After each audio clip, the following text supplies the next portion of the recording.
Well, good morning. Yes, it's me, Kenny Polcari, your host of the party, and today is Thursday, May 29th, 2025. And here are the things you need to know to get your day started. Well, Jensen Huang did not disappoint. There's a three-judge panel in New York City. Guess what? They struck down the Trump tariffs. Stocks are surging around the world. Bonds are down, yields are up, oil's teasing trendline resistance, and gold is just churning in place. Eco data today, a complete non-event. And what do we have for dinner? We're going to have the creamy garlic chicken. It is simple to make and so delicious. Okay, so ready? Bam. All you need to know are two things today, just two. The first is that Jensen Huang crushed it again, right? What did I tell you was going to happen yesterday? Even after taking that $4.5 billion hit from the U.S. semiconductor exports to China, right? The ban on those exports. Nvidia beats on all metrics. Right, you really can't really be surprised, and traders took it higher in the post-trading session. Jensen Huang telling investors that Nvidia went from a chip company to a tech company to now an infrastructure company because they are providing the fundamental building blocks for the AI era. Nvidia is essentially creating the AI factories that will power the next generation of AI-driven innovation. Oh, and by the way, he also predicted exponential growth as well. Now, just to make it clear, so you're not asking anyone else, earnings per share, they beat. Data center revenue, beat. Compute revenue, beat. Networking revenue, beat. Gaming revenue, beat. Professional visualization revenue, beat. Automotive revenue, they beat on that too. Adjusted gross margins, beat again. R&D expenses were less than expected. So guess what? That's a beat as well. Adjusted operating expenses, less than expected. So that's a beat again as well. So are you starting to see a pattern here? This morning, the stock is quoted up $7.50 or 5.6% at $142.36. Just $1 below the February high of $143.44, which represents some level of resistance.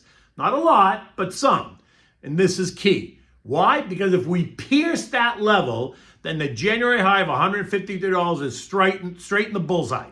If we fail to pierce it, all that means is that we just need to digest all this news and allow the stock to stabilize. Either way, it's a win for absolutely everyone, except, of course, those who were betting against them. How's that working for you?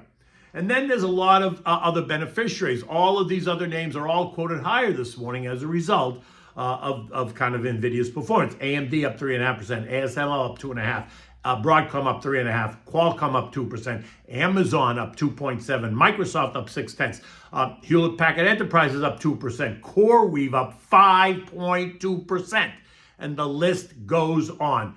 And then the second part of this is that there's a three-judge panel in Manhattan for the U.S. Court of International Trade declaring that the Trump administration cannot invoke the 1977 International Emergency Economic Powers Act, giving him those emergency powers to invoke all kinds of tariffs across dozens of countries.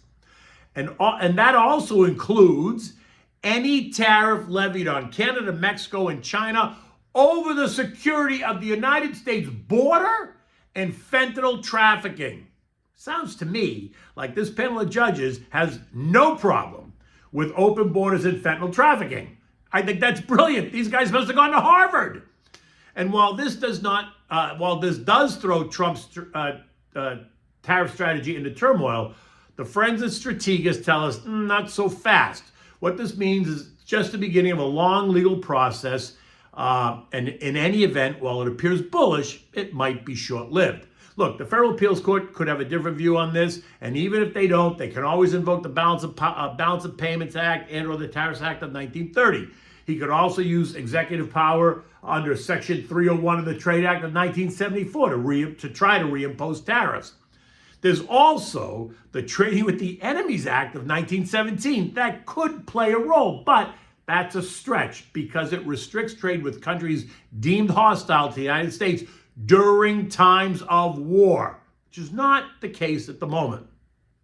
So get ready, because this is all we're going to be talking trade for a long time. Remember, it ain't over until the fat lady sings. In any event, it is a risk-on day. Stocks are surging, taking back any of the losses from yesterday. This morning, Dow futures are up 400 points or 0.9. S&P's up 90 points or 1.5%. NASDAQ up 2.2%.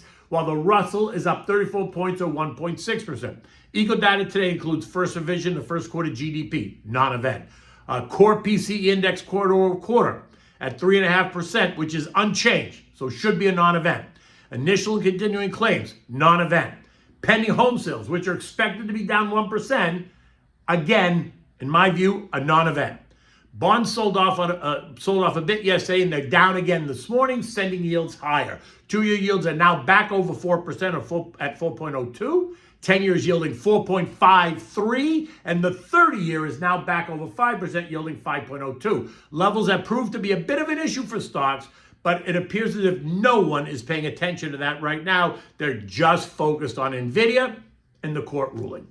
Gold, well, that sold off a bit yesterday, down $15 to end the day at $33.22. And this morning it's flat, as it too is trying to price in what all this means. Gold should retreat on this news, but it is sitting atop trendline support. So should it fail to hold this trendline support, then we could see a swift move down to 3,200. If it holds, then I think it just churns right in here, because there's no reason for gold to rally on this news, right? This is not negative news. Oil continues to kiss and tease the trend line at 62.60, unable to penetrate it. But here's the issue. The sense is that if these rulings hold, then that's going to benefit the global economy and global trade, and that suggests demand for energy will rise, and that means that oil prices should rise as well. If not, then demand for energy stays constant right where it is, and oil prices should churn lower. Remember, OPEC Plus has announced production increases starting in June, so that brings more supply to the markets. More supply when demand is constant should see lower prices, but more supply when demand is increasing should see higher prices. European markets are higher on the back of all this news. They too are loving the Nvidia news and the court news. Markets across the zone are up between 1/4 and 0.6%. The SP closed at 58.88, down 32 points yesterday. Short-term resistance is now, like it was, 59.68, a level that we're going to sure to violate on the opening trade, which leaves S&P 6,000 vulnerable. A move up and through 6,000 will ignite a whole new level of excitement and optimism, short-lived as it might be. And I only say that because the excitement today is going to be met with caution tomorrow as we tease the overbought level on the RSI scale. In any event, you just got to enjoy the excitement while it lasts. Remember, you can always feel free to call me, no obligation, for a free portfolio analysis. Happy to do it for you and have a conversation. You can get me at 561-931-0190. Okay, what do we have for dinner tonight? We're having this creamy garlic chicken. It is so delicious and so easy to make. It's really one pot. For this, you need chicken pieces like legs and thighs. You can use breast too, but legs and thighs are always juicier. Skin on, bone in. You need a whole garlic bulb. You need olive oil, butter, a cup of half and half, salt, pepper, paprika, and chopped parsley. Begin by using an oven-safe cast iron pan, frying pan. Preheat your oven at 350 degrees. Season the chicken with salt and pepper. Set it aside for 10 minutes. In a pan now, melt a half a stick of butter and a splash of olive oil. Now fry the chicken on both sides until it gets nice and golden on both sides. Then transfer the pan with the chicken in it into the 350-degree oven and cook it for 20 minutes. While that's cooking, take the whole garlic bulb and grate it on one of those microplane graters, the kind of thin, long ones like this with microplane. Put it in a bowl so it's just there when you need it. Now, when the chicken's done, take it out of the oven.